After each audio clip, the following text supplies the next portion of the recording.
Good morning everyone. ಇವತ್ತಿನ ಬ್ರೇಕ್ಫಾಸ್ಟ್ಗೆ ನಾನು ದೋಸೆ ಮಾಡ್ತಾಯಿದ್ದೀನಿ.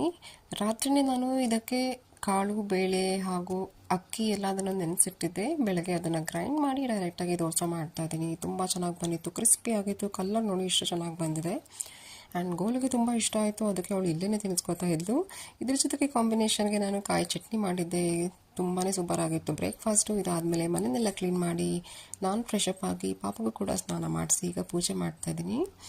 ಗೋಲು ನಾನು ಪೂಜೆ ಮಾಡ್ತೀನಿ, ಗಣಪತಿ ಬಪ್ಪಗೆ ನಾನು ಫ್ಲವರ್ಸ್ ಇಡ್ತೀನಿ ಅಂತ ಇಡ್ತಾ ಇದ್ದಾಳೆ. ಕುಂಕುಮ ನೋಡಿ ಎಷ್ಟು ಎಕ್ಸಾಕ್ಟಾಗಿ ಕರೆಕ್ಟಾಗಿ ಇಟ್ಕೊತಾಳೆ. ನನಗೂ ಅಷ್ಟು ಪರ್ಫೆಕ್ಟಾಗಿ ಇಟ್ಕೊಳಕ್ಕೆ ಬರೋದಿಲ್ಲ ಅನಿಸುತ್ತೆ.